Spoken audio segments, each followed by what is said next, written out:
Assalamualaikum warahmatullahi wabarakatuh. Saya Slamet Budianto, Kepala Dinas Kesehatan Kota Pekalongan, sebagai peserta pelatihan kepemimpinan nasional tingkat 2 Angkatan 17 tahun 2021 di BPSDMD Provinsi Jawa Tengah. Izinkan menyampaikan laporan implementasi proyek perubahan dengan judul Strategi Layanan Kegawat Daruratan Medis menggunakan tombol panik berbasis Android, sinergi pemerintah, swasta, dan masyarakat di Kota Pekalongan.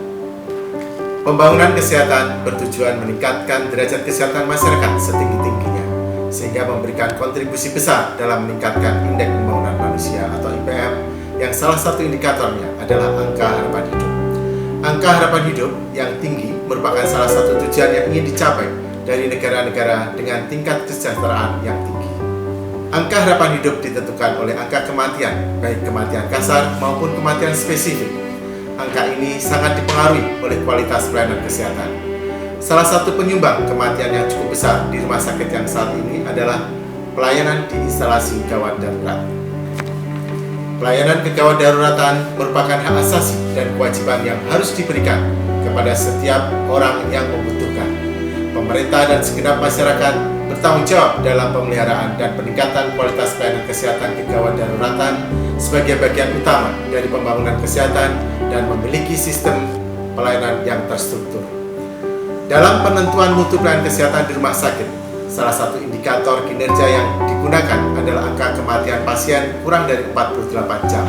Angka ini dipengaruhi oleh beberapa faktor, baik internal maupun eksternal.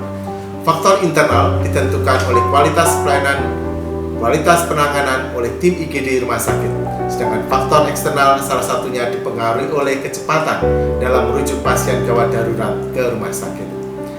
Pada tahun 2020, jumlah kematian kurang dari 48 jam sebesar 50,38% dari total kematian yang ada di rumah sakit. Sedangkan pada tahun 2021 sampai dengan bulan Juni, jumlah kematian kurang dari 48 jam sebesar 47% dari total kematian yang terjadi di rumah sakit. Kondisi ini bertolak belakang dengan kondisi fasilitas pelayanan kesehatan yang ada di Kota Pekalongan. Kota Pekalongan yang merupakan kota kecil dengan luas wilayah sebesar 45,25 km persegi dengan jumlah penduduk kurang lebih 313.000 jiwa, terbagi dalam 4 kecamatan dan 27 kelurahan.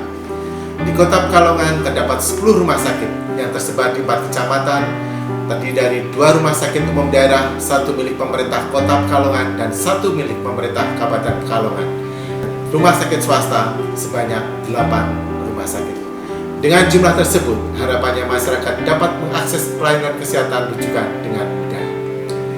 Salah satu kendala dalam mendapatkan akses pelayanan kegawat daruratan medis adalah belum adanya sistem yang mengatur layanan kegawat daruratan medis dari mulai pra-fasilitas pelayanan kesehatan sampai dengan penanganan di rumah sakit rujukan.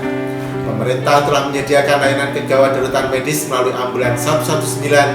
Demikian juga di masyarakat tersedia banyak mobil ambulan yang dimiliki oleh organisasi kemasyarakatan, organisasi keagamaan, swasta, partai politik, dan lain-lain. Apabila sumber daya tersebut dikelola dengan baik, maka masyarakat akan mendapatkan layanan kegawat darurat medis dengan mudah dan cepat. Terlebih di era pandemi COVID-19 ini, permintaan pelayanan kegawat darurat medis meningkat secara signifikan. Pada saat ini, di era industri 4.0, kebutuhan akan teknologi informasi berkembang dengan cepat, termasuk meningkatnya kepemilikan masyarakat akan alat komunikasi berupa smartphone dengan jenis Android. Untuk menjawab permasalahan di atas, maka peluang ini harus dimanfaatkan dengan menyediakan sebuah inovasi layanan publik dalam bentuk aplikasi yang mudah diakses dan digunakan oleh masyarakat. Inovasi yang diciptakan adalah sebuah aplikasi dalam bentuk tombol sekali sentuh, yaitu tombol panik yang diberi nama ambulan rakyat. Inovasi ini perlu didukung dengan regulasi yang mengaturnya baik dalam bentuk peraturan wali kota maupun keputusan wali kota. Oleh karena itu, judul proyek perubahan kami adalah Strategi Layanan Kegawat Darurat Medis menggunakan tombol panik berbasis Android, sinergi pemerintah, masyarakat, dan swasta di Kota Pekalongan. Sesuai dengan visi pemerintah Kota Pekalongan tahun 2021-2026, yaitu mewujudkan Kota Pekalongan yang lebih sejahtera, mandiri, dan religius, maka Dinas Kesehatan Kota Pekalongan selaku penanggung jawab urusan bidang kesehatan di daerah bertugas mewujudkan misi pertama, yaitu meningkatkan kualitas pelayanan bidang kesehatan dan kesejahteraan masyarakat. Tombol panik ambulan rakyat ini merupakan salah satu bentuk inovasi layanan publik guna mendukung terwujudnya visi misi tersebut, ditandai dengan falsafah tahta untuk rakyat yang mengandung makna bahwa proses perencanaan, pelaksanaan, dan penyelenggaraan kekuasaan dalam pemerintahan adalah sebesar-besarnya untuk kepentingan dan kemanfaatan seluruh rakyat Kota Pekalongan. Aplikasi tombol panik ambulan rakyat merupakan pintu masuk untuk mendapatkan pelayanan kegawat darurat medis berupa mobil ambulan yang akan mengantarkan orang dalam keadaan gawat darurat ke rumah sakit terdekat. Inovasi layanan ini melibatkan secara bersama-sama unsur pemerintah, masyarakat, dan swasta yang ada di Kota Pekalongan dalam bentuk sinergi sumber daya yang dimiliki masing-masing unsur tersebut. Untuk mewujudkan proyek perubahan tersebut, maka telah disusun milestone sebagai panduan dalam melaksanakan kegiatan selama menjalani laboratorium kepemimpinan. Langkah awal yang dilakukan adalah membangun komitmen bersama dengan stakeholder internal maupun eksternal melalui staff meeting yang diikuti oleh seluruh pejabat struktural Dinas Kesehatan, diharapkan dapat mentransformasi proyek perubahan sehingga mendapatkan dukungan dari staf. Hal yang tidak kalah pentingnya adalah membangun komitmen dengan stakeholder eksternal melalui pertemuan sosialisasi. Alhamdulillah, baik stakeholder internal maupun eksternal memberikan respon positif dan sangat mendukung adanya proyek perubahan. Untuk mendukung proses dan landasan operasional pelaksanaan implementasi proyek perubahan, dilakukan rapat pertemuan pembentukan tim efektif yang terdiri dari unsur stakeholder internal maupun eksternal yang kedudukannya dikuatkan melalui keputusan Wali Kota Pekalongan nomor 440.3/0342 tahun 2021. Tahapan selanjutnya adalah pembuatan aplikasi tombol panik berbasis Android yang diawali dengan kajian awal jejaring ambulan yang ada dan yang bersedia untuk berpartisipasi. Pada tahapan ini dilakukan beberapa pertemuan dengan stakeholder yang terdiri dari tim efektif, pemilik ambulan sekota Pekalongan, dan unsur pemerintah, swasta, dan masyarakat untuk dilakukan inventarisasi terhadap sarana dan prasarana, sumber daya manusia, jam layanan, dan mobil yang digunakan. Selanjutnya dilaksanakan FGD untuk mendapatkan masukan dalam pembangunan aplikasi ditinjau dari unsur pengguna, pemberi layanan rujukan, dan SOP-nya. Berdasarkan masukan-masukan tersebut, proses selanjutnya adalah pembangunan aplikasi tombol panik yang dikerjakan oleh tim ahli dari Stimik Widya Pratama Pekalongan. Pembuatan aplikasi ini mendapatkan pendampingan dari tim IT Dinas Kominfo Kota Pekalongan.